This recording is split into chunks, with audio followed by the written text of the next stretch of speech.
जय श्री हरि विष्णु दोस्तों, आज हम इस वीडियो में जानेंगे कि कार्तिक महीने में स्नान दान, व्रत, उपवास, दीपदान, तुलसी विवाह, कार्तिक महात्म्य कथा सुनने के क्या क्या फायदे होते हैं, क्या क्या नियम होते हैं, किस प्रकार से कार्तिक स्नान किया जाना चाहिए और कौन से हैं वो 5 नियम जिनका कार्तिक के महीने में ध्यान करते हुए पालन जरूर करना चाहिए।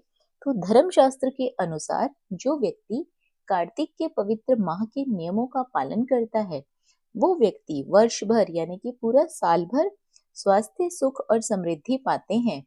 दोस्तों, आपको बता दूं कि यूं तो कार्तिक मास में अनेकों नियम संयम का पालन करने का विधान है, लेकिन यदि आप लोग प्रमुख 5 नियमों का पालन कर लेते हैं तो मनुष्य का लोक और परलोक दोनों संवर जाता है।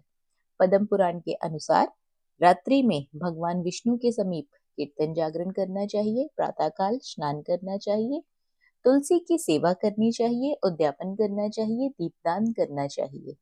ये कार्तिक मास के 5 प्रमुख नियम हैं। इन 5 नियमों का पालन करने से, कार्तिक मास का व्रत करने से व्रत का पूर्ण फल प्राप्त होता है। वो फल इस लोक में ऐश्वर्य और परलोक में सद्गति देने वाला बताया गया है। इस मास की महानता को स्वयं ब्रह्मा जी ने नारद को बताया है। ये मास मनुष्यों में अत्यंत दिव्य, पुण्य प्रदानदाता, पापनाशक तथा मुक्ति, मोक्ष और आध्यात्मिक ज्ञान देने वाला है, क्योंकि इस मास में सभी देव मनुष्यों के अत्यंत सन्निकट होते हैं, जो इसमें किए गए स्नान दान, जप, हवन आदि को विधिवत ग्रहण करके पुण्य फल प्रदान करते हैं। अश्विन शुक्ल पूर्णिमा के बाद से कार्तिक का पवित्र माह शुरू हो जाता है, जो कार्तिक पूर्णिमा तक रहता है। कार्तिक मास में होने से आकाश दीप जलाकर दीपावली के कुछ दिन पूर्व से ही धन संपदा की देवी माँ लक्ष्मी का आवाहन किया जाता है। महिलाएं विष्णु भगवान के पूजन के साथ ही घर में तुलसी के सामने दीप जलाकर पूजा अर्चना करती हैं। घर के साथ ही लोग यमुना नदी के किनारे दीपदान करते हैं। कार्तिक मास आरंभ होने के साथ ही प्रारंभ हो जाता है सूर्य तनया भगवती यमुना का स्नान, दीपदान तथा विष्णु प्रिय तुलसी का पूजन किया जाता है। ज्योतिष शास्त्र के अनुसार कार्तिक माह में सूर्य अपने नीच तुला राशि में रहता है। नीच का सूर्य विकृत प्रभाव वाला होता है। सूर्य नीच के दुष्प्रभाव से शरीर रोग जन्य स्थिति में न पहुंचे, इसके लिए कार्तिक मास में प्रातः काल स्नान का विधान बनाया गया है।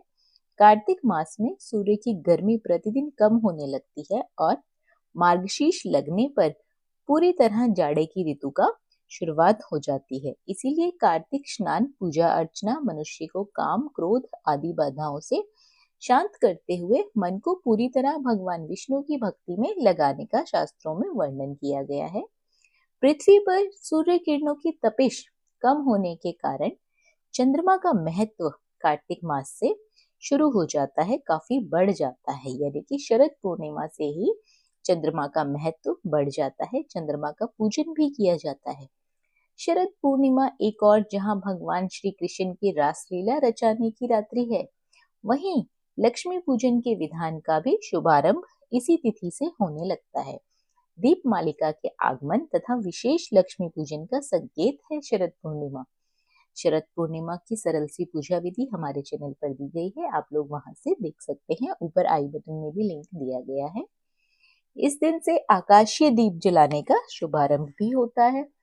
आकाश को दीपक दिखाना अर्थात ब्रह्मांड के नियामक सूर्य तथा चंद्रमा के साथ ही भगवान विष्णु के लिए दीपदान अत्यधिक श्रेयस्कर होता है।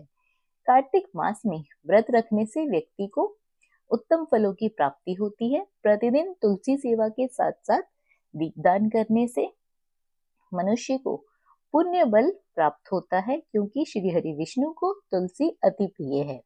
भगवान विष्णु को तुलसी पत्र अर्पण करके स्वयं ग्रहण करने से व्यक्ति को रोगों से भी मुक्ति मिलती है। तो ये थे वो 5 जरूरी नियम जो कि आपको कार्तिक मास में जरूर करनी चाहिए। जानकारी अच्छी लगी हो तो वीडियो को लाइक और शेयर जरूर करें। चैनल पर पहली बार आए हैं तो सब्सक्राइब करना बिल्कुल ना भूलिए।